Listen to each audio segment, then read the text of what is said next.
Bonjour à toutes et à tous et bienvenue dans cette dernière vidéo qui concerne le corrigé proposé pour l'épreuve de la didactique des mathématiques, session décembre 2021. Alors, dans cette dernière partie, on va voir ensemble un enseignant a proposé à ses élèves d'une classe de première année du baccalauréat section sciences économiques la situation suivante. Je vous laisse le soin de lire à tête reposée l'énoncé de cet exercice. Je vous rappelle qu'il y a une seule question dont l'objectif est de résoudre cette situation. Donc, on a à résoudre cette situation. En gros, il s'agit d'une personne qui voulait organiser les livres. Il dispose de 4400 livres de petit format et 2600 livres de grand format. Puis, il a deux fournisseurs, un premier et un deuxième. Le premier propose un pack avec un prix de 4000 dirhams et le deuxième propose un autre pack avec un prix de 6000 dirhams. On a une condition, c'est qu'il ne devrait pas dépasser pour chaque fourniture cette somme, c'est-à-dire 96 000 dirhams pour une seule commande chez un même fournisseur. Alors la question, quel est le nombre de meubles à commander chez chacun de ces deux fournisseurs pour que la dépense soit minimale? Donc, voilà l'énoncé de l'exercice, mais ce n'est pas ceci qui m'intéresse pour le moment parce que la première question va nous prendre dans un autre sens. Alors, la question est la suivante, tout simplement remplir le tableau suivant. On a un enseignant qui propose une situation d'élève. Et donc, quelles sont les tâches de l'enseignant, quelles sont les tâches de l'élève? Alors, je vais m'intéresser plutôt à la tâche de l'enseignant parce que les tâches de l'élève sont en fait des réponses ou bien des applications ou bien des engagements aux directives de l'enseignant. Donc, on peut dire, une fois qu'on a précisé les tâches de l'enseignant dans chaque partie, l'élève doit s'engager à exécuter ou bien à appliquer, et ainsi de suite, hein. Et donc, je vais m'intéresser sur cette colonne qui s'intéresse aux tâches de l'enseignant. Donc, je tiens dans un premier moment à souligner qu'une séquence d'apprentissage, elle pourrait être décomposée en quatre séances, hein. Donc, une séquence est composée de séances. Alors, c'est un scénario d'enseignement-apprentissage qui commence par une présentation et appropriation de la situation, et puis une phase, disons, de la recherche. Ensuite, la troisième phase, c'est le partage et échange. Et finalement, l'institutionnalisation du résultat. Donc, ce sont les quatre phases de l'opération de l'enseignement-apprentissage dans une classe lors de travail d'une activité mathématique. Et donc, je vais émerger les tâches de l'enseignant en priorité. Pardon.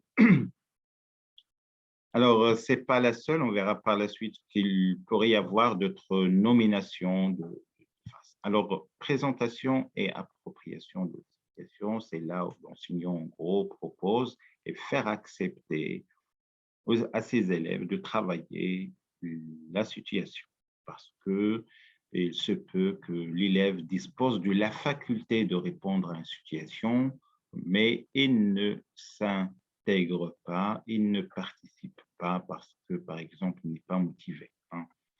La phase de la recherche, donc laisser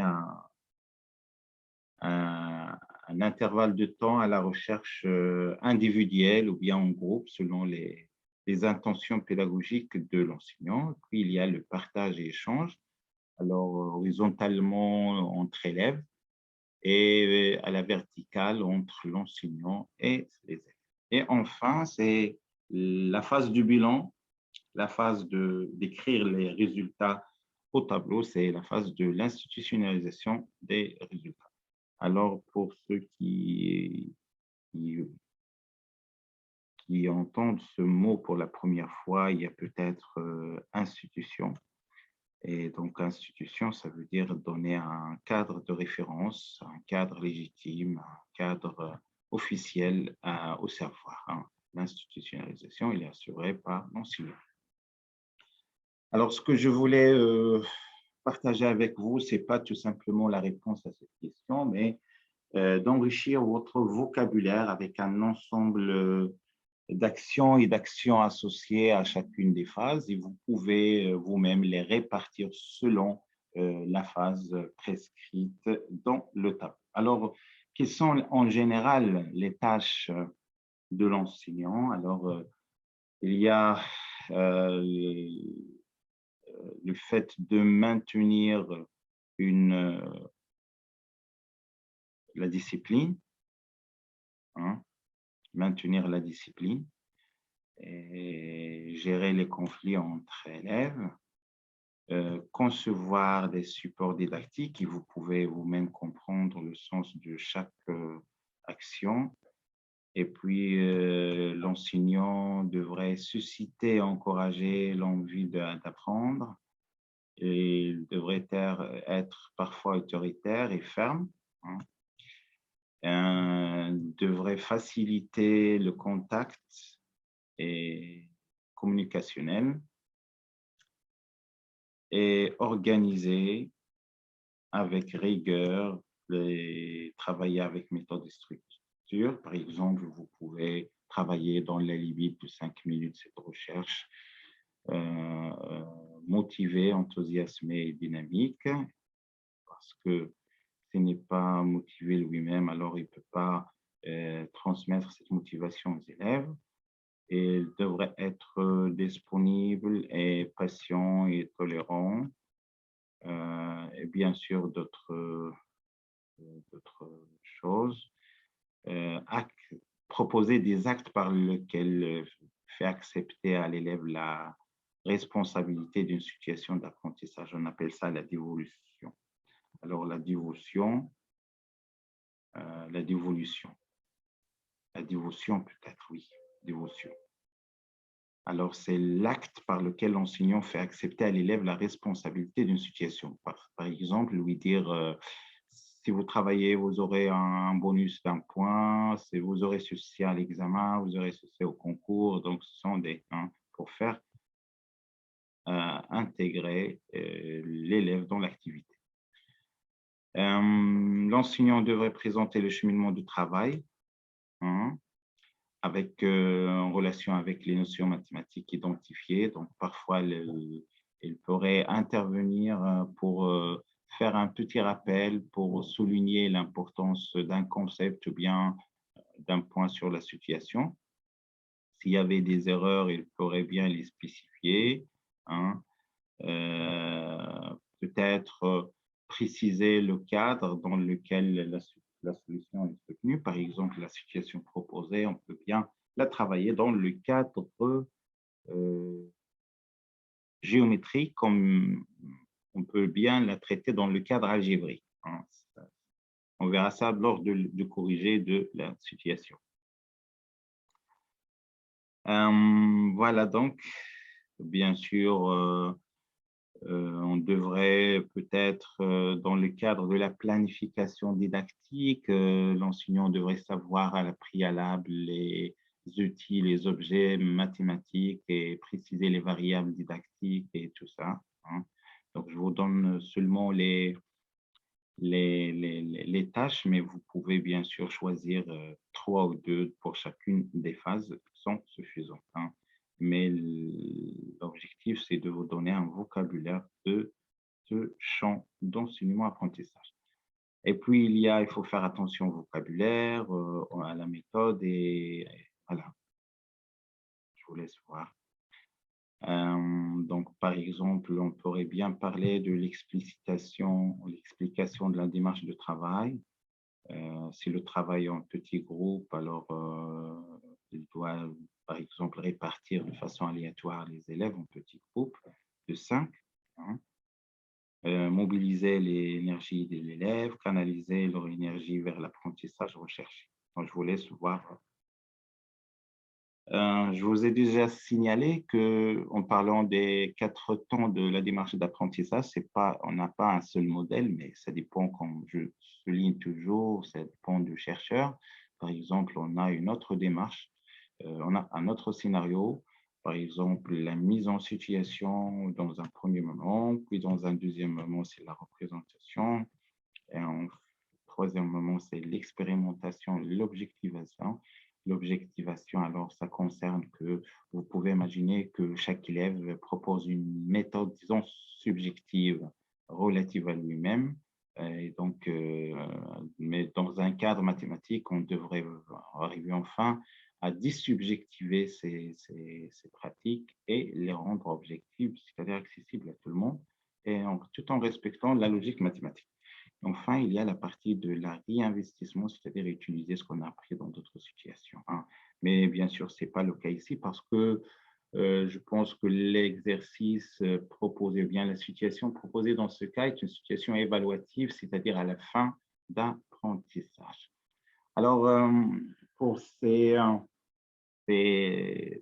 4 dernières phases, je vous propose ceci. Donc, je vous laisse le soin de le lire. Il y a beaucoup de verbes d'action qu'il faut bien les connaître, provoquer, sécuriser, rappeler, clarifier, vérifier, faire découvrir, aider, informer, fournir un feedback, faire verbaliser, susciter les échanges, formaliser, faire discriminer, faire évaluer et faire consigner. Vous pouvez arrêter tout diaporama pour recopier ou bien réviser comme vous voulez.